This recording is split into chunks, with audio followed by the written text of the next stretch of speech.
ನಾ ಉಸ್ತುವಾರಿ ಮಂತ್ರಿಯಾದಂಥ M B Patil ಸಾಹೇಬ್ರಿಗೆ ಹೇಳಕ್ಕೆ ಇಚ್ಛೆ ಪಡ್ತೀನಿ.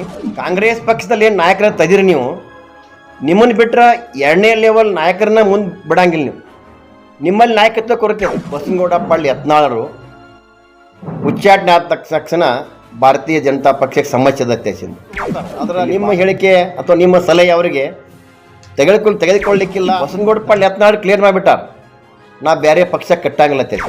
ಬಸನಗೌಡ ಪಾಟೀಲರು ಹಿಂದುತ್ವ ಕಂಡುಕೊಂಡ್ರ, ಅದಕ್ಕೆ ಅವ್ರು ಒಂದೇ ಇದಕ್ಕೆ ಕಂಡುಕೊಂಡ್ರ ಅಂತಕ್ಕಂಥದ್ದು ಹೇಳಿದ್ರಿ. ಅಂದ್ರೆ ನೀವು ಏನು ಮಾಡಿರಿ, ಈಗ ರಾಜ್ಯದ ಜನತೆಗಿರ್ಬೋದು, ಬಿಜಾಪುರ ಜಿಲ್ಲೆ ಜನತೆಗೆ ಕ್ಲಿಯರ್ ಮಾಡಿಬಿಟ್ರಿ. ಅಂದರೆ ಕಾಂಗ್ರೆಸ್ ಅನ್ನೋದು ಹಿಂದುತ್ವದ ವಿರೋಧಿ ಪಕ್ಷ.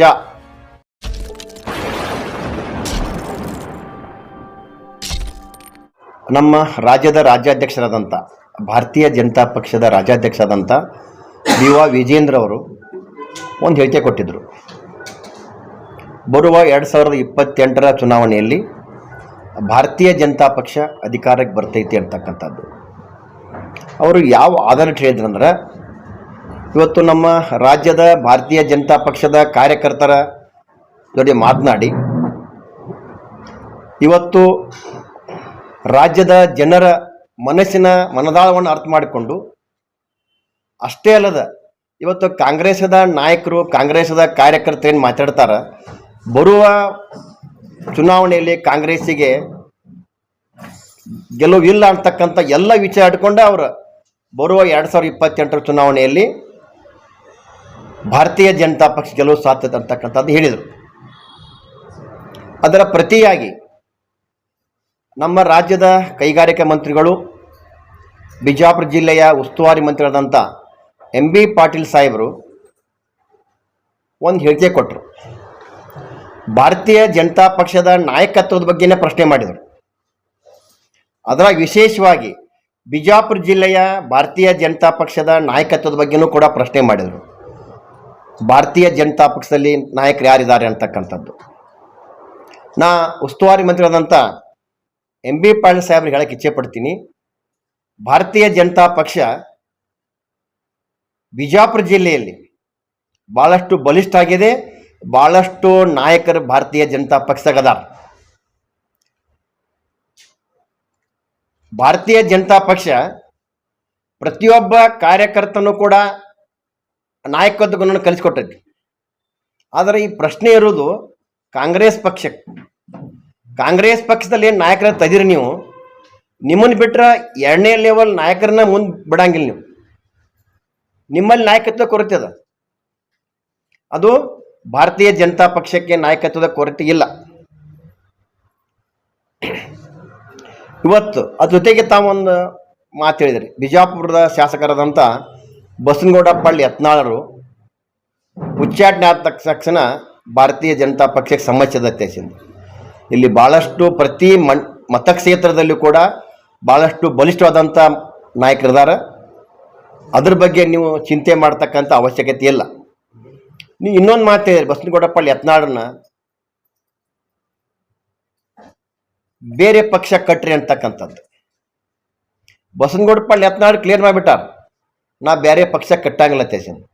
ಯಾಕಂದ್ರೆ ಅವ್ರು ಹಿಂದುತ್ವದ ಆಧಾರದ ಮೇಲೆ ಇರೋದ್ರಿಂದ ಪಕ್ಷ ಕಟ್ಟಿದ್ರೆ ಭಾರತೀಯ ಹಿಂದುತ್ವಕ್ಕೇ ಪಟ್ಟು ಬೀಳ್ತಕ್ಕಂಥ ವಿಚಾರ ಇಟ್ಕೊಂಡು ಅವ್ರು ಬೇರೆ ಪಕ್ಷ ಕಟ್ಟಂಗಿಲ್ಲ ಅಂತ ಹೇಳಿಬಿಟ್ಟು ಕ್ಲಿಯರ್ ಮಾಡಿಬಿಟ್ಟಾರ. ಅವ್ರು ನೀವು ಹೇಳ್ತಕ್ಕಂಥ ಸಲಹೆಯನ್ನು ಅವ್ರೇನು ಕೇಳೋದಿಲ್ಲ. ಯಾಕಂದ್ರೆ ಅವರು ಭಾಳಷ್ಟು ಭಾರತೀಯ ಜನತಾ ಪಕ್ಷದಲ್ಲಿ ಸಾಕಷ್ಟು ಅನುಭವ ಹೊಂದಿದ್ದಾರೆ.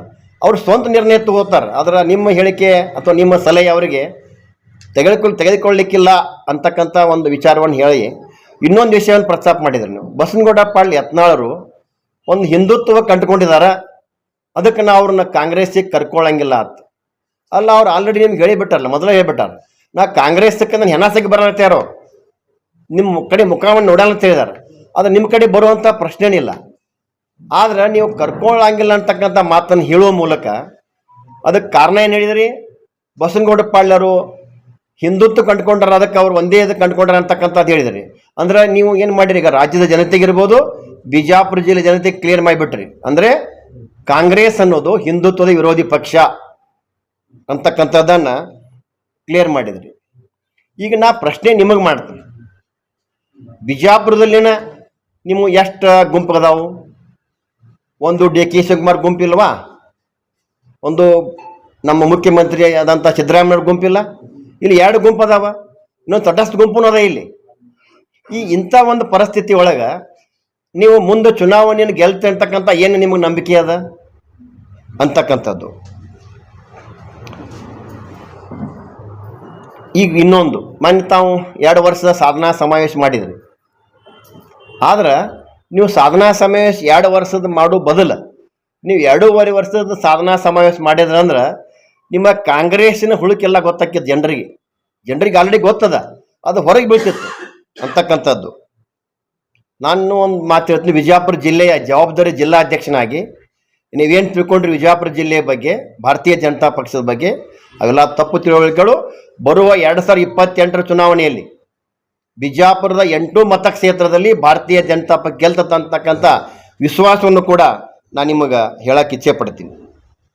ನಿಮ್ಮ ಮುಖ್ಯಮಂತ್ರಿಗಳ ಸಿದ್ದರಾಮಯ್ಯವ್ರಿಗೆ ಗೊತ್ತಾಗೈತಿ, ಬರುವ ದಿನಮಾನದಲ್ಲಿ ಕಾಂಗ್ರೆಸ್ ಬರೋದು ಗೊತ್ತಾಗೈತೆ ಅವ್ರಿಗೆ. ಯಾಕಂದ್ರೆ ಸರ್ಕಾರಿ ದವಾಖಾನೆ ಇರ್ತಕ್ಕಂಥ ಏನು ಜನ ಔಷಧಿ ಕೇಂದ್ರಗಳನ್ನು ಮಾಡ್ಯಾರ ಕೇಂದ್ರ ಸರ್ಕಾರ, ನೀವು ತೆಗಿ ಉದ್ದೇಶ ಏನಿತ್ತು? ಎಲ್ಲ ವ್ಯವಸ್ಥೆಗಳಿಗೂ ಅದೊಂದು ಎಕ್ಸ್ಟ್ರಾ ವ್ಯವಸ್ಥೆ ಇತ್ತು. ಇವತ್ತು ಮೆಡಿಸಿನ್ ಸಿಗದಂಥ ಸಂದರ್ಭದಲ್ಲೇ ಅಲ್ಲಿ ಹೋಗಿ ಸಾಮಾನ್ಯ ಬಡ ಅಲ್ಲಿ ಔಷಧ ತೊಗೋತಿದ್ದ.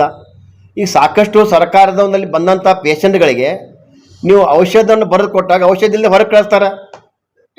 ಸಾಕಷ್ಟು ಪೇಷಂಟ್ ಬಿಜಾಪುರ ಡಾಕ್ಟರ್ ತಿರುಗಾಡ್ತಿರ್ತಾರೆ. ಅಂಥ ಪರಿಸ್ಥಿತಿ ಒಳಗೆ ಆ ಜನ ಔಷಧಿ ಕೇಂದ್ರವನ್ನು ಯಾಕೆ ನೀವು ಬಂದ್ ಮಾಡಿರಿ? ಕಾರಣ ಇಷ್ಟೇ, ಆ ಜನ ಔಷಧಿ ಕೇಂದ್ರದ ಒಂದು ಮೇಲೆ ಮೋದಿಯವ್ರ ಫೋಟೋ ಇರ್ತೈತಿ.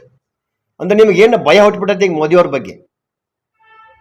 ಆ ಮೋದಿಯವ್ರ ಫೋಟೋ ಅದ ಅಂತಕ್ಕಂಥದ್ದು. ಯಾಕಂದ್ರೆ ನಿಮ್ಗೆಲ್ಲರ ಕಣ್ಣು ಮುಂದೆ ಬರೀ ಮೋದಿ ಬರಾಕೈತಾರೆ ಇವತ್ತು. ಅಂದ್ರೆ ಬರುವ ದಿನಮಾನದಲ್ಲಿ ನಿಮ್ಮ ಸೋಲಿಗೆ ನಿಮಗೆ ನಿಶ್ಚಿತ ಆಗಿಬಿಟ್ಟೈತಿ. ನಿಮ್ಮ ಮುಖ್ಯಮಂತ್ರಿಯವರಿಗೆ ನಿಶ್ಚಿತ ಆಗೈತೆ, ನಮ್ಮ ರಾಜ್ಯದ ಮುಖ್ಯಮಂತ್ರಿಗೆ ಗೊತ್ತಾಗ್ಬಿಟ್ಟೈತಿ ಇವತ್ತು.